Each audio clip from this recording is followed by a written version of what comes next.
Hi, and welcome back to This Week in Voice Season 5. So it's been a while, and there's been some things happening this year.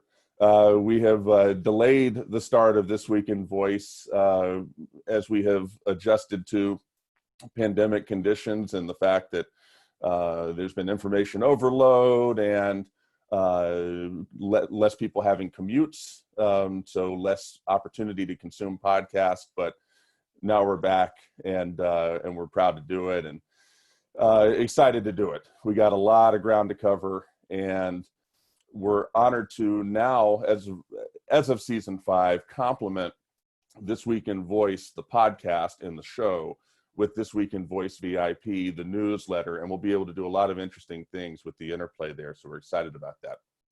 My name is Bradley Metrock. I'm CEO of a company called Score Publishing based in Nashville, Tennessee. And we are thrilled to have a phenomenal slate of guests to start season 5. Our first is Daniela Braga. Daniela, say hello. Hello, Brad. And you're on mute there, Daniela. There you go. Hello, everybody. I'm sure I butchered your last name, but tell us who you are, tell us who you're with, tell us what you do. Daniela Braga, founder and CEO of DefinedCrowd. 20 years in the speech industry, in AI and NLP. And our company, DefinedCrowd, is basically a factory of data for AI across multilingual. And so across speech, natural language processing, and the computer vision data. So we provide data to everybody building these applications. Thank you for being here, and you're doing remarkable work. It's been fun to watch you, and you've been in the news a few times this year. We won't go into all of them. You've been kicking a lot of ass. Thanks for giving us some of your time. Next up is Derek Roberti. Derek, say hello. Hey, Derek Roberti. Good to be here with everybody today. I am with Cognigy, as Bradley mentioned, and I manage the technology side of the business for Cognigy in North America. We are a conversational automation platform for customer experience. So we automate conversations and we provide tooling that meets the needs of both developers and non-technical users. And we encourage businesses to look internally and see where they're paying money to have conversations and automate them when possible. If I were to say a couple things that make our platform different, first thing would be our best-in-class graphical editor. Everyone loves their graphical editors, but I really think we have cracked the code and created something really unique once you get your hands on it. And I think also our deep multi-channel and multimodal support. Our clients are typically focused on contact center scenarios, so customer experience, customer service. So automating voice over the phone or through multimodal IVR interactions is our sweet spot, but we of course also do text-based chatbots on different channels. The interesting thing about Cognigy, our name isn't German, even though it may sound like German, but we are founded in Dusseldorf, Germany. And that's where all of our software development takes place. So we always brag about the German engineering that goes into our product. And we've got a great roster of customers in Europe, the US, and APAC. Derek, thank you for being here. And I love DefinedCrowd's name. I just think it's a sharp name, but Cognigy sounds like a word that should have existed all along. Actually, all three of the names of companies on this show are fantastic. So but Cognigy, that's cool. Thank you for being here with us. You are one of the few people who have given us that feedback. People struggle with how to pronounce Cognigy, but it is a cognitive technology, and I agree with you. It should have been a word that was with us all along. Yeah, it feels like that. Our third guest is Nils Lenke. I'm sure I'm mispronouncing that as well. Nils, nice to meet you. Say hello. No problem. Nice to meet you. Nice to be here. Thanks. Nils Lenke, actually. I'm actually in Germany, an hour's drive from Düsseldorf, so where the other company was founded. I've been in AI and speech for 36 years now, and I'm with a company called Cerence. Cerence is the leading provider of conversational AI for the automotive space and more broadly for mobility services. You may know us or you may not. We actually just celebrated our first anniversary. Last year, October, we got spun out of Nuance, a company probably most of you would know. And we provide AI for cars. That's our reason for existence. And more broadly, other mobility services, as I said. So you may know us from systems like Ford Sync or FCA Uconnect or Mercedes MBUX or BMW Intelligent Personal Assistant. All these systems are powered by our technology, yeah, and we care about connecting drivers and passengers to vehicles. That's what we do. Nils, thank you for being here. And as I was remarking before the show started, I feel like I've got my PhD in Cerence after remember some of your colleagues very generously spent time with me and filled me in on some things that allowed me to write a piece sort of documenting your spinoff. And congratulations on 1 year. Thank you for being here. Thank you. So with that, we'll get to the news. And with This Week in Voice, certainly our season opening episodes, this now being the 5th one of those, we like to do a sort of heat check on the major ecosystems, and 3 of the 5 stories that we have on the slate today will help us accomplish that. The first one is from Voicebot. Google Duplex can book haircuts 2 years after stage demo. So Daniela, I'm going to start with you. And, you know, this story it's brief, it's concise, but it's an interesting sort of look back at what we all went through with Google Duplex and sort of where it's come and what it can do now, what they're trying to do. You're the CEO of a very fast growing company making a lot of waves. When you look at Google's ecosystem, whether Duplex, Assistant, anything else, how do you view Google versus Amazon? Do you think Google is, you know, it's a full-on duopoly, like I sort of like to characterize it? Do you think Google Duplex is going to just put Amazon in the dust? How do you view Google's ecosystem? So I have to say that I have a great admiration for the speech group at Google. A lot of those folks I know from past lives, and I've watched Google launch the first voice search in 2010 at Interspeech, and basically everybody in a year they did a progress that really very few companies were doing in the space, and we were working on that already for 10 years, and everybody, the world was working in speech recognition since the 60s, really. So I look at the progress that Google has done with a lot of respect, I have to say. I like the fact that they've been pioneering the space. They've been pushing more products where others were not making those bets. So they were more afraid of making those moves, even mostly by launching things that were not completely working very well, but pushing them to market, which is really important. Perfection is enemy of any launch. A lot of us are always being, especially the enterprise clients, companies that are moving, that serve enterprises like Microsoft, IBM, and Nuance. They are more careful with what they put out than companies like Amazon. So I like like Google. So I like that fast. So the fact that they actually were able to launch 2 years later, Duplex, even though, of course, nobody could predict that kind of the application itself is what matters. It's not really the calling to the barber shops or the restaurants. Is the application, because then it's a data problem. It doesn't matter what they call, what the AI calls. But the fact that they deliver on their promise is really impressive. Unlike, for example, Samsung, who never saw the smart speaker coming out after the announcement 2 years ago. So that's the problem, when you announce it and you can't deliver.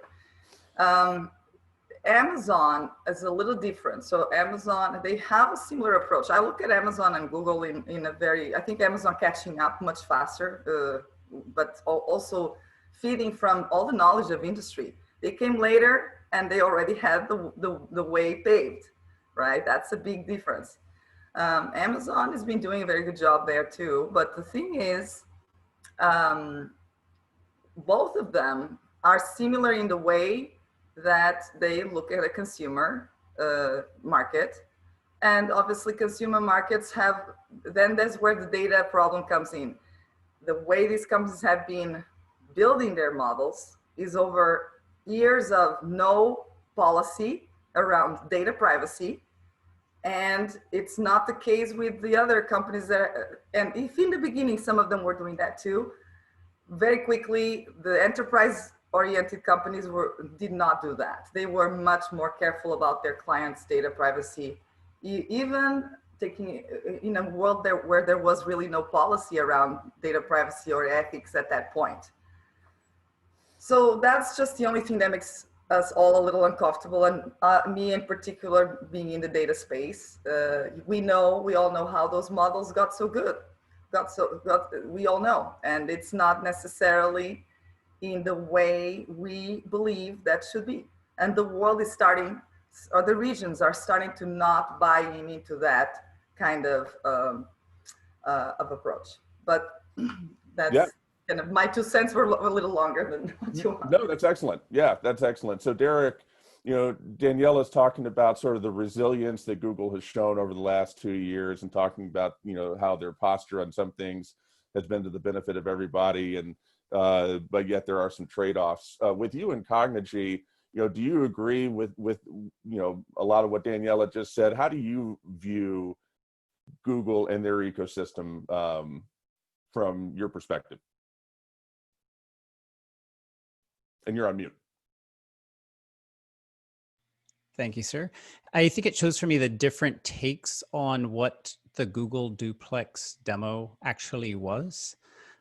So there's one lens on it, which is kind of a data lens to say how does the speech recognition get so good, or how does the conversational automation get so good? When I saw the demo from a conversational automation perspective, I was like not incredibly impressed, and I was very frustrated by this, because probably 100 people forwarded me either a LinkedIn post or just a link over email so I could watch the video, and they're so effective in marketing this content. But the substance of what they were doing was just basic intent detection and slot filling. And at the same time, and a year before that, Dialogflow could do that, Cognigy could do that, Amazon could do that. And so that part, while good, it wasn't so innovative. And we immediately made the same kind of Duplex demo ourselves, just to demonstrate how commonplace the technology was.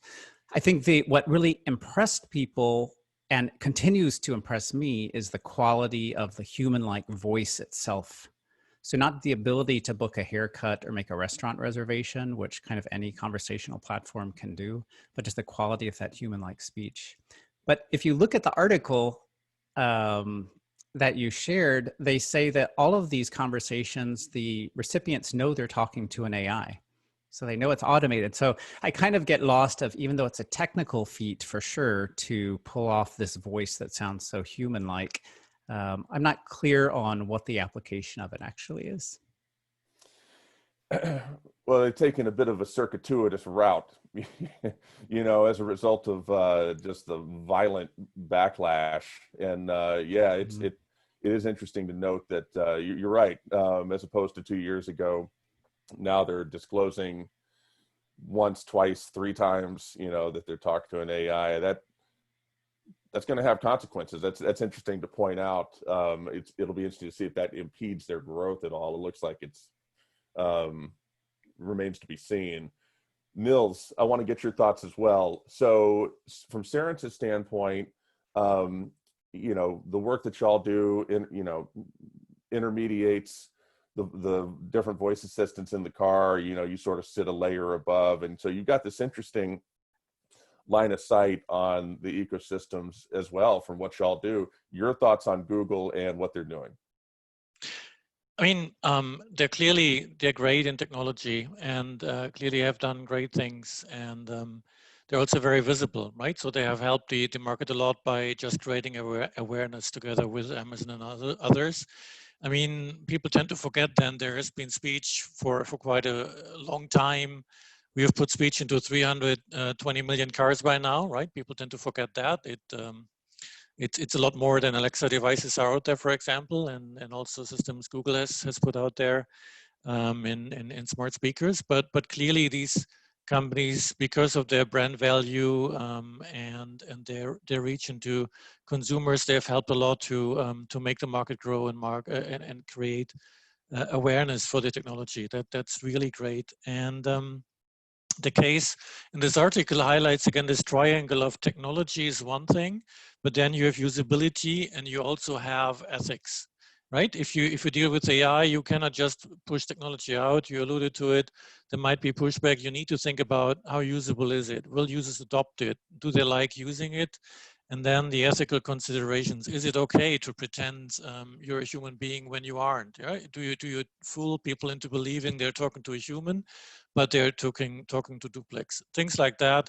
I think it was a great case to illustrate all this. And for example, we also use neural TTS, very human-like TTS, but we use it for different purposes. We just launched a product for news reading in the car. I mean, you cannot, human-wise, you cannot record all that because it comes out every minute. And on the other hand, you cannot use standard TTS to read out long text. It gets really frustrating for listeners. But with the neural TTS, it's really human-like. You can do something like news reading, but still people know it's a machine reading news to them. They don't believe it's a human being. So we have a slightly different approach to things there, I would say. Excellent. Yeah. So appreciate your thoughts on that. And that's really interesting. I appreciate all of y'all. So we will rotate the order as we go through. I want to juxtapose that conversation we just had with this next one. Story number 2 from ZDNet: Amazon Alexa is driving IT managers crazy. So, so you can't help but not laugh at that. So while I would summarize the comments that y'all just made, about Google as, respectful, impressed, but maybe cautious in terms of what they're doing. I want to do a similar sort of look at Amazon, and this article is really interesting. It talks about a survey of 6,000 IT managers and how they could really do without Alexa in many ways. Derek, I'm going to start with you. Your thoughts on Amazon and the Alexa ecosystem. Have they, they undisputably had the lead. They were out in front. Google has caught up according to several different metrics. Others, maybe it's a little less clear. Is Alexa slipping, or are they keeping the pace? Your thoughts on Amazon and everything they're doing with Alexa. And you're on mute again. I'm just trying to get that extra 3 seconds of time where you can call, hoping you'll say Cognigy again. I have so much respect for all of the engineering that's done behind Alexa. It's completely impressive, and I honor everyone working on that platform. Alexa, Amazon had an Alexa for Business initiative that probably started 2-ish years ago, where they really saw that they have this great consumer device. They want to make it more and more pervasive, but it really didn't fit into the enterprise. So for example, how do you provision 200 Alexa devices? With computers and with mobile device management, that's straightforward enough, but how does that fit in with Alexa? If you need to do software updates, how do you push out software updates across all of the Alexa devices in the enterprise? Alexa for Business started trying to solve for that, as well as trying to identify enterprise use cases. I have not seen there being a lot of compelling use cases that they've discovered. So meeting room, kind of setting up meeting rooms to kick off meetings is kind of one of the technology things they've tried to showcase. but it definitely feels like a solution looking for a problem in the enterprise. But what was interesting to me about the article was that we've moved naturally for most of us to a work from home scenario. So instead of bringing our Alexas and other IoT devices into the workplace, we're bringing our workplace into our home ecosystem, which already has all of these devices hooked up. So in a sense, it mitigates one fear IT might have about bringing these things into the workplace, but it also immerses us amidst a sea of IoT devices. So the same home network I'm using to access my VPN is the same one where I might have IoT devices that haven't had their firmware updated in the past 3 years. So we're living in that world. The final point I think I'll make that's important about this story for me is that as we're consumers and we're also workers, we want to be able to be in the workplace the same way that we are at home. And having this kind of boundary between what's allowable at work and what's allowable at home from a technology perspective is increasingly counterintuitive. So it could be a positive that comes out of our work from home experience with COVID is that we're forcing that integration while also isolating it in the home environment and not putting on a corporate network. Yeah, I think that's a really interesting perspective. And, from my standpoint, obviously, I'm amazed that the device hasn't managed to go off already. But it was interesting as things were shutting down. My wife, who is a high-powered attorney doing a lot of interesting work, a whole protocol came down. These, which included this, and by the way, you got to have a room where there aren't smart speakers present, and that was actually noted as a specific line item. And I thought that was fascinating and a sign of the times. Nils, same question for you. We talked about Google. Your thoughts on now Amazon and Alexa and everything that Amazon is doing? Are they slipping? Are they keeping pace? Your thoughts? Well, certainly they managed to create a totally new form factor, right? I think a few years back, nobody would have known what a smart speaker is, right? I mean, they really invented that category of a product, which is clearly an achievement, yeah? And they help things so much. They take an aggressive approach. Parents stop naming their daughters Alexa, right? So, I mean, clearly an impact on the world. And but here the case in the article, it really, as I was thinking the same thing. It happens in the home, right? We've all been in conference calls where Alexa went off in the background or something, right? And it reminds you thinking about where to put things. Alexa is hooked up to the network. It listens all the time. That's what people perceive. So what we do when we build systems in the car, we sit on the edge in the head unit and we sit in the cloud, and we have careful conversations with the OEMs, what they feel comfortable with sending to the cloud and processing in the car for privacy reasons. And I think it's a good reminder that you really need to think about the smart speaker is just a small thing, but it's hooked up to a network, it routes stuff somewhere. What about privacy? The article brought that to mind. The safety aspect they brought up is only one of that, and thinking carefully about where to put information, where to process it, I think is an important reminder here. Yeah. Excellent. Yeah, completely agree. And Daniela, same question for you.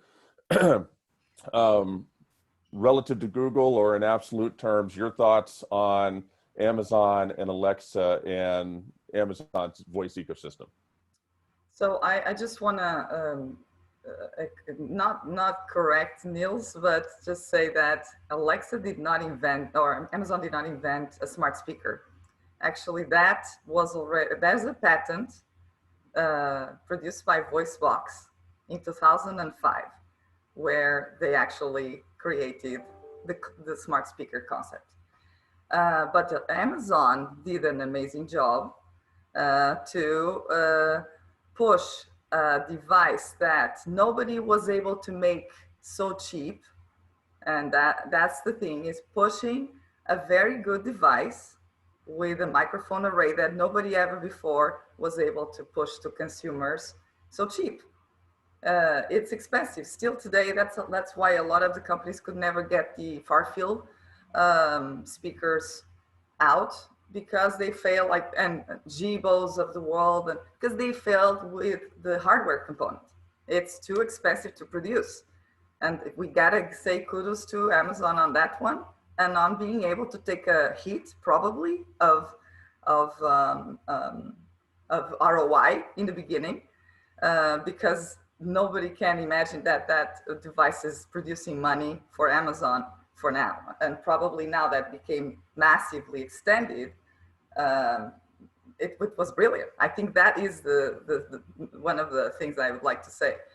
That definitely, that put the first mover is obviously the one that everybody has an Alexa at home. I have Alexas here. I have Alexas in the office. It's a little different on our case because obviously Amazon was our Alexa fund was one of our investors initially too. So we obviously are totally bought in the smart speaker idea since the beginning.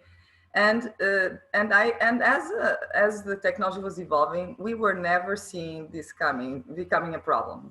What the article speaks about, that the perception that they're always listening, they're not always listening. It's not malicious. Those devices are, but they do open up a breach, and we've seen many articles talking about that. They do open up breaches of security if you have a home device in a work environment. So I think that it was never meant to be a home device in a work environment.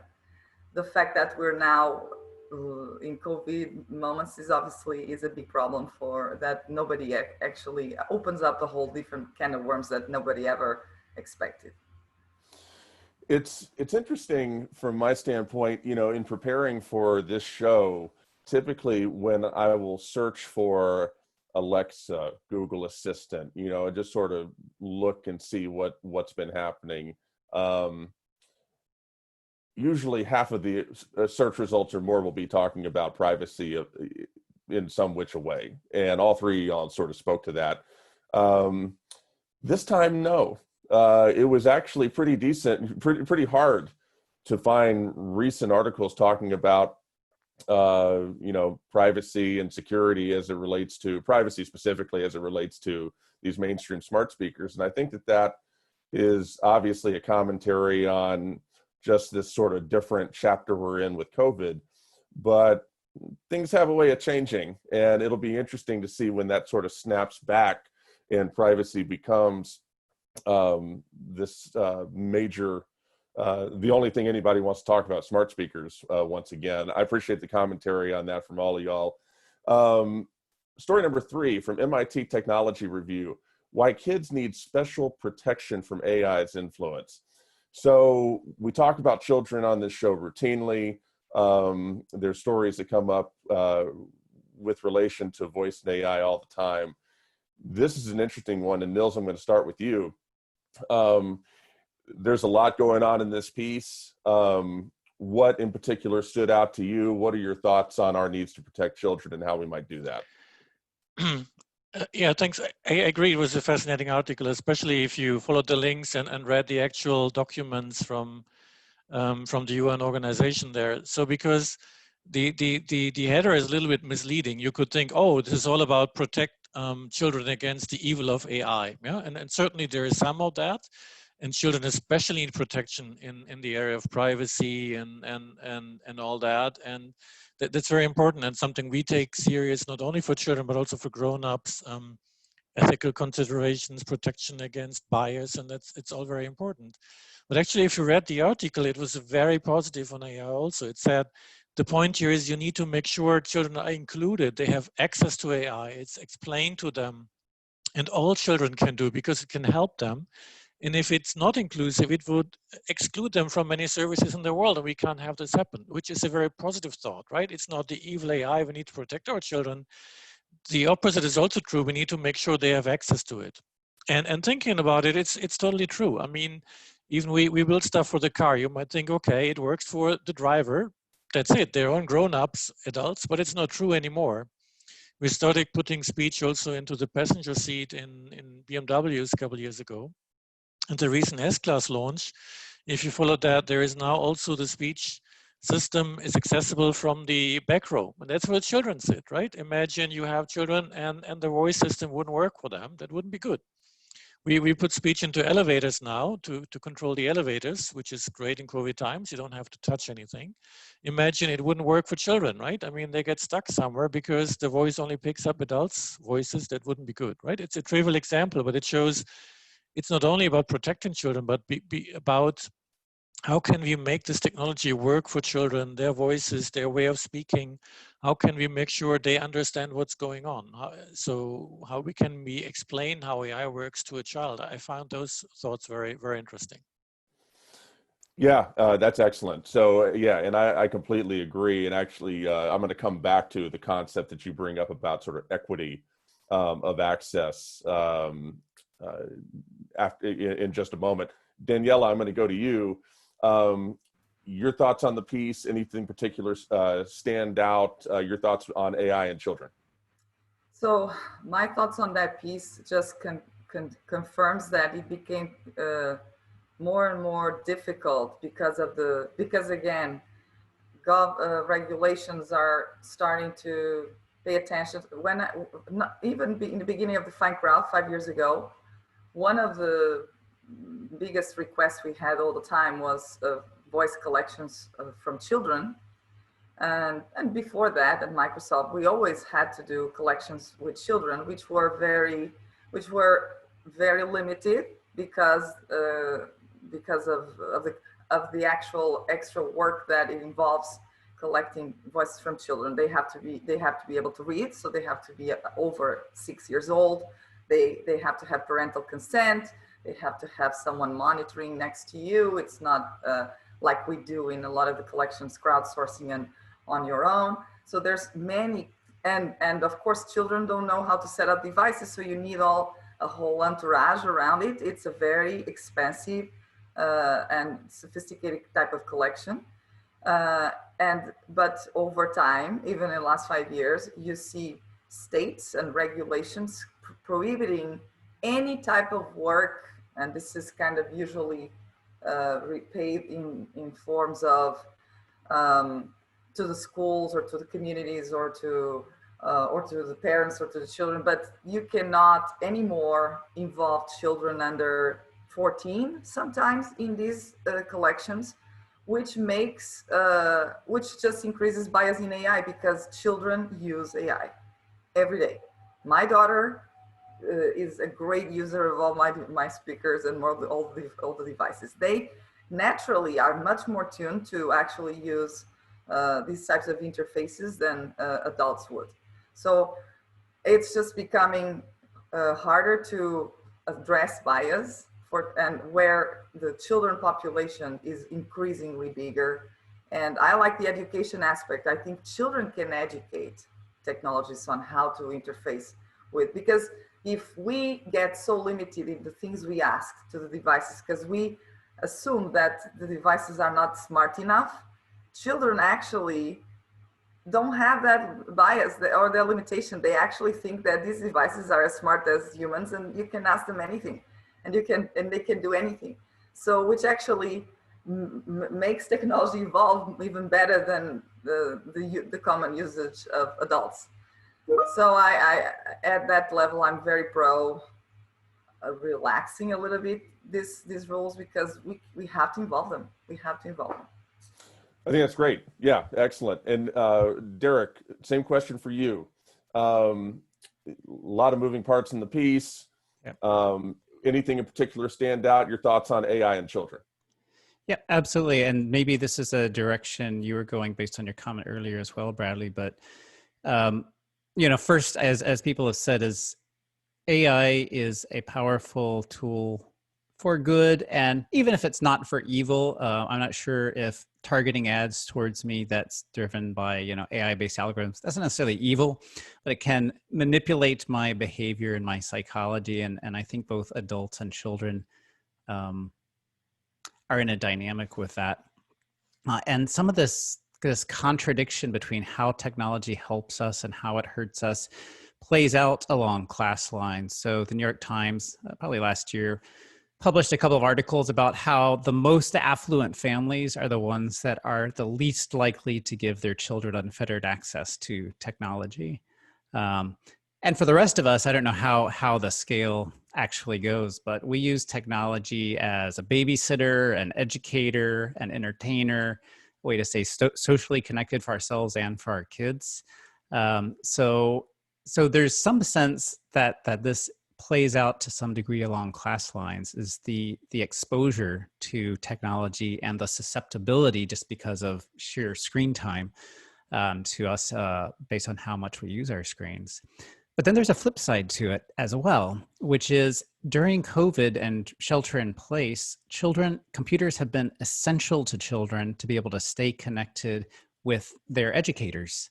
So you have to have a computer now to learn. So another facet of this social equity discussion is how do we get more computers into homes so that people across all income brackets can have computer access and internet access.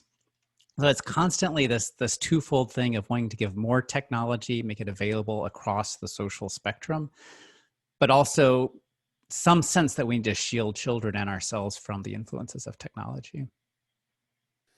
Yeah, well said. So yeah, great comments from all three of y'all. And I was just on Julie Davis's excellent podcast, Voice in Education, and we were talking about this exact issue. And it's interesting. I haven't seen articles about it. I'm sure they exist. I've thought about writing one myself, just about. Although I've remarked on this show over probably at some point each of the previous 4 seasons about it.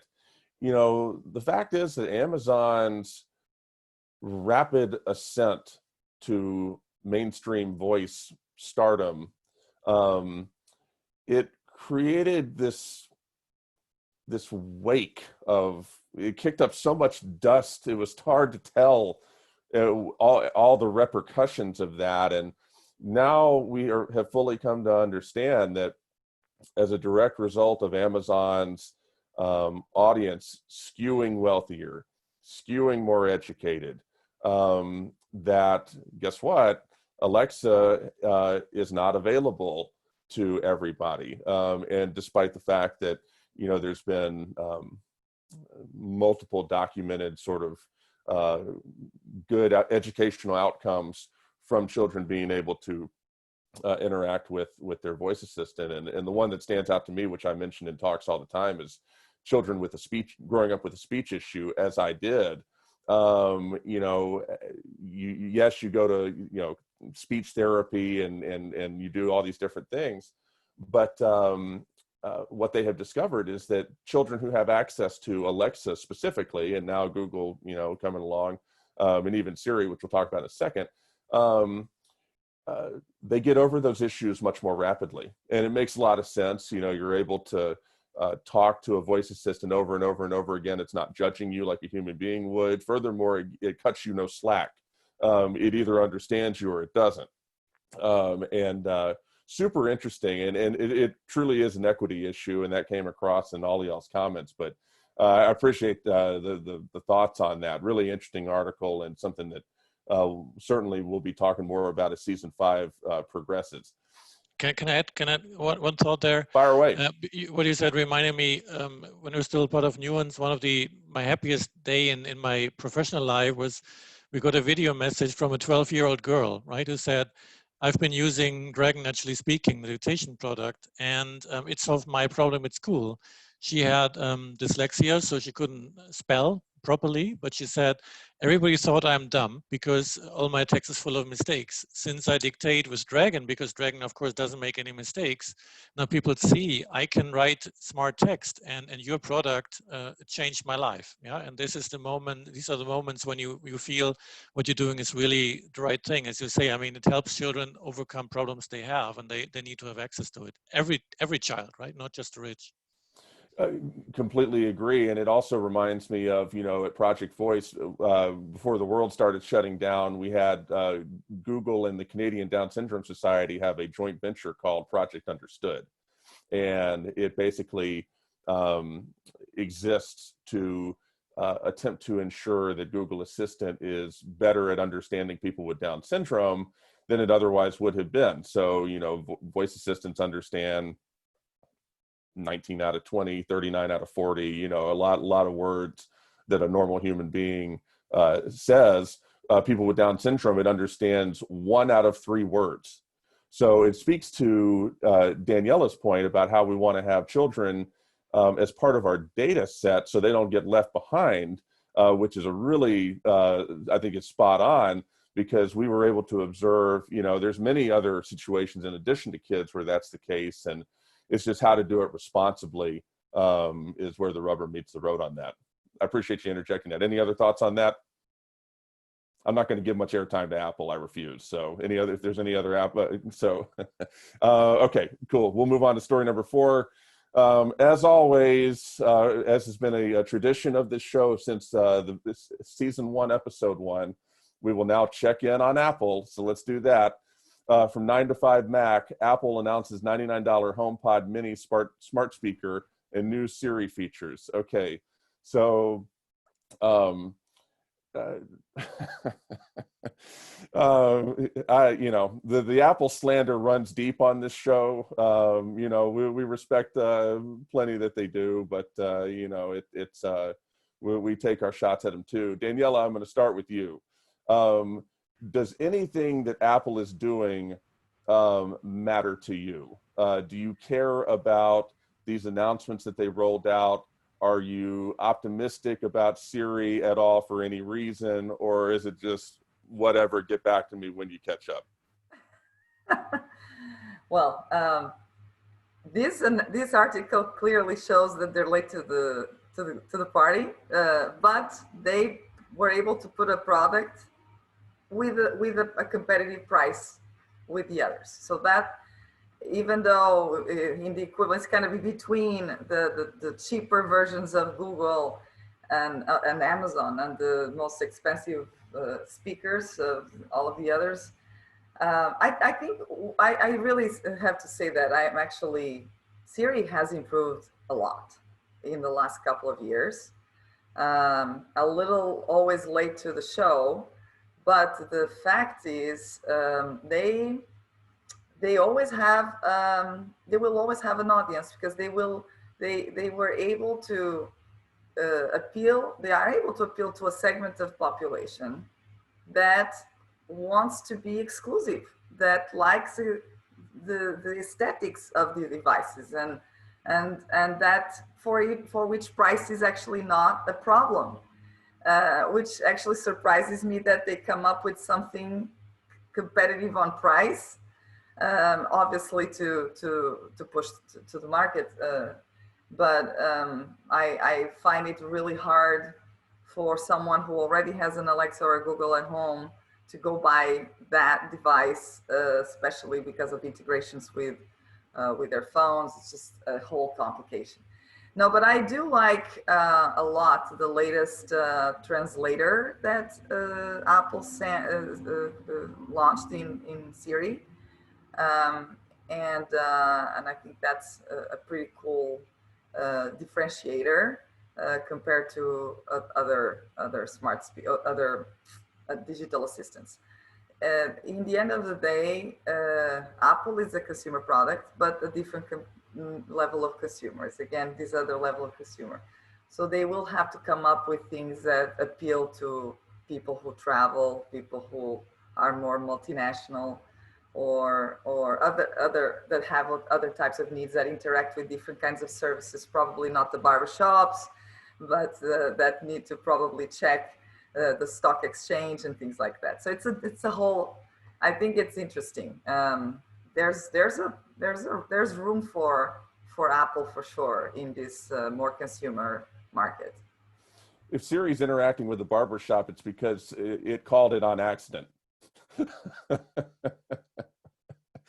Anyway, I'm gonna get myself in trouble. Derek, your thoughts on Apple, their recent announcements, and if anything that Apple is doing matters at this moment in time, despite maybe the trajectory you heard from Daniela, with what you're doing at Cognigy.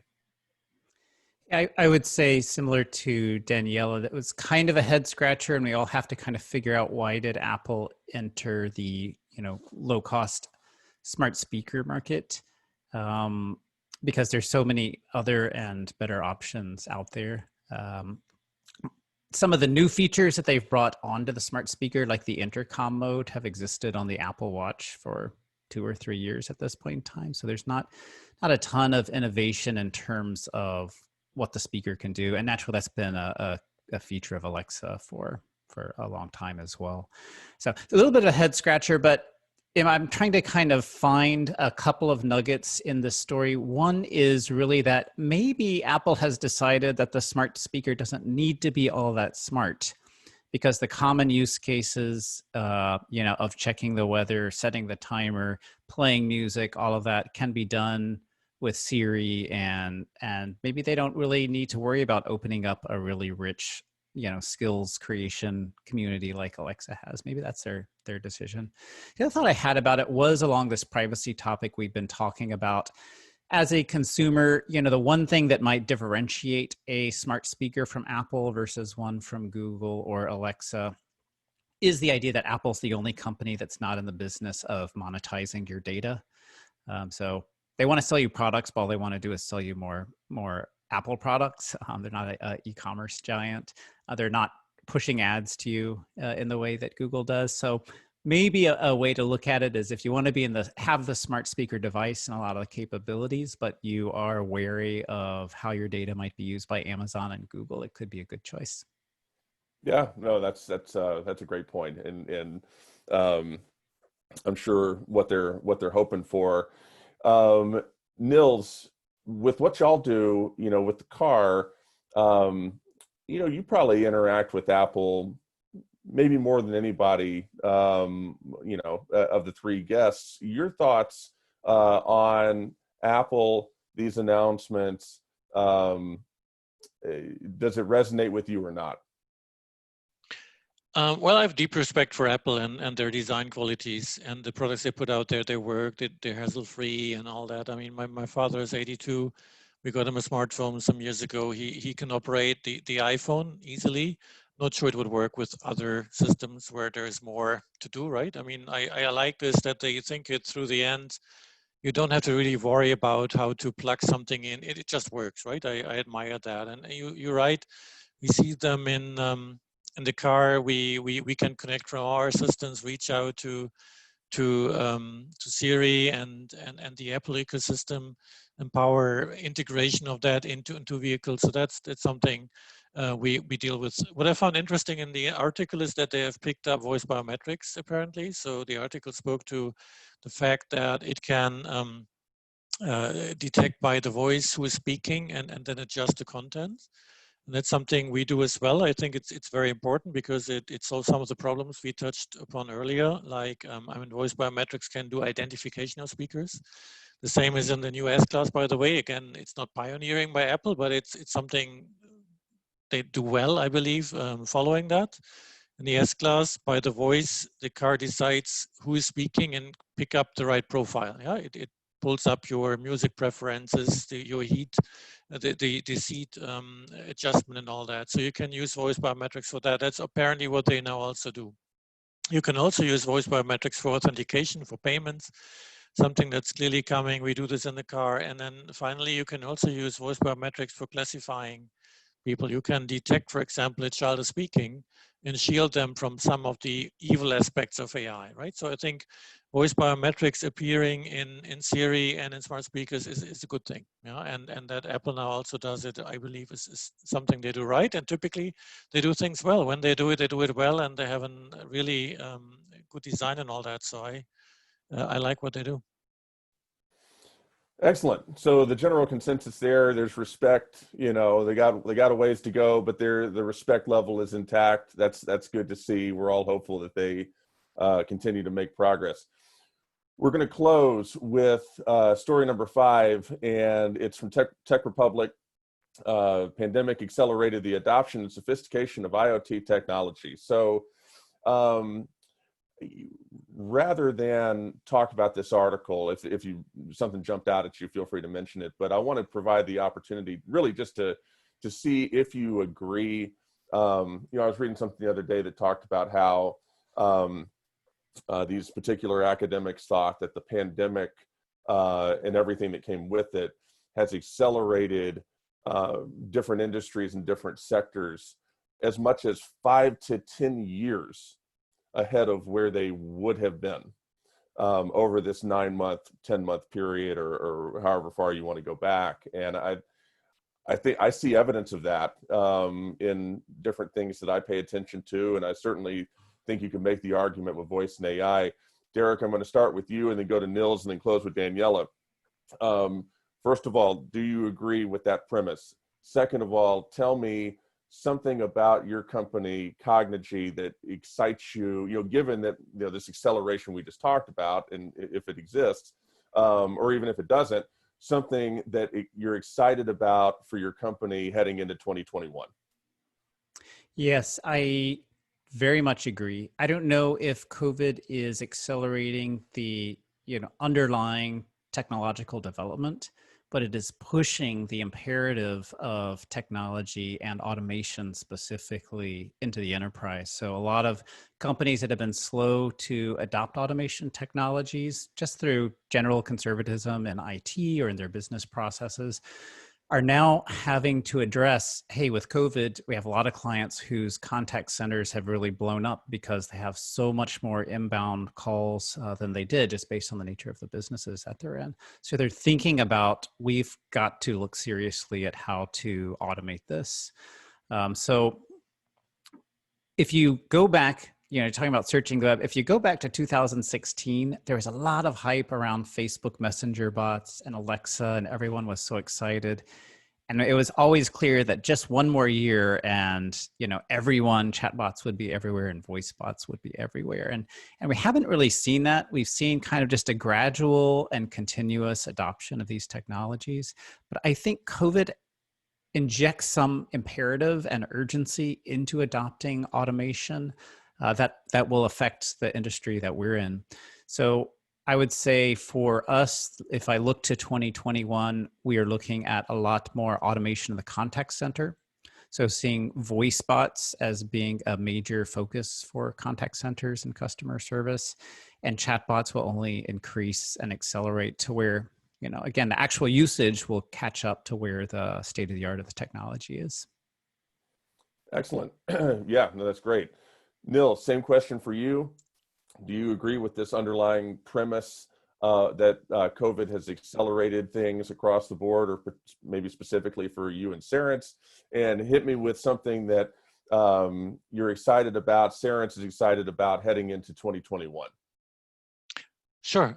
So yes, I agree. And I'm not sure I'm buying to the 5 to 10 year thing, but clearly it has accelerated things, not so much technology, as also Derek pointed out, but the adoption, right? I mean, if I take payments, for example, contactless payments, frankly, in Germany, people are very conservative and obsessed about cash, right?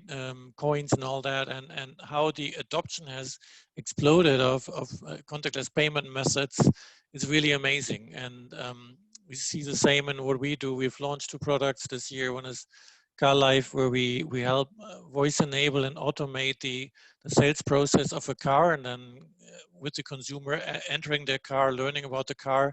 So, I mean, selling cars without entering a showroom is something that's really, that came into existence with Tesla, but it has really accelerated. And then also payments. We launched another product that allows to do payments at a gas station or for parking with voice from your car, and it really resonates with what's going on. People don't want to touch any buttons, any machines, etc. So it's really about the psychology and the adoption of technology, not necessarily adoption in itself. Yeah, and then, yeah, I mean, we're a little bit ahead here as Cerence because our financial year starts October 1st, so we're actually already in 21. Yeah, as I said, it was our first anniversary 2 weeks ago, and we're really excited because our stock price tripled last year, so it looks like we are not doing it all wrong, right? We're getting some things right, it looks like. It's very fast moving for us at the moment as a company, and I look back to 25 years with this company, apparently not obviously not all under Cerence branding. There was different names before, but 25 years, it will be tomorrow actually. So good timing of your show. and if I compare now to 25 years ago, so first of all, back then, I spent 50% of my time explaining why you need speech. Yeah, and I don't have to do this anymore, right? People have to explain why a gadget, a car does not have speech, right? That's wonderful, right? I mean, it's really here. What we hoped for back then is now reality. Everybody takes it as granted, and that's fantastic. And I'm enjoying this phase of my career more than any other, I have to say, because we are moving so fast as a company, and the whole market is developing. It's really a great time to be in. Well, from that perspective, I could do without COVID, frankly, but from a professional perspective, it's great. Yeah. Excellent. Yeah, and congratulations on 25 years. You'd be in the sage of Cerence now. Thank you. Yeah, that's excellent. Daniela, same question to you to close, and then I'll thank all of y'all for being And here. I'll But try to be brief because my colleagues already said most of it. okay, yeah, do you agree? And most importantly, something you're most excited about for DefinedCrowd heading into 2021? So yes, well, I'm very excited. So COVID changed the world. I have to say that I totally agree with Derek in the way that we see a lot of clients that were looking into digital assistants and bots already, but as almost like POCs, knowing that they would have to do that down the road in the 5 years probably time frame, and now are, oh my God, we have an inbound of calls, explosion of call center, of people hitting our call centers, especially the telcos, the financial services, and healthcare. And we have even doubling the capacity. We cannot respond to all the calls. So that said, it's very exciting for the DefinedCrowd for next year. We see people having to hurry up their roadmap. That doesn't mean we're going to make miracles. There's a lot of expectation and wrong expectation about where the state of the art of technology is in terms of responding in a conversational way to people. So there's still, and people don't understand that they need to invest on data underlying for that to happen and to be more robust.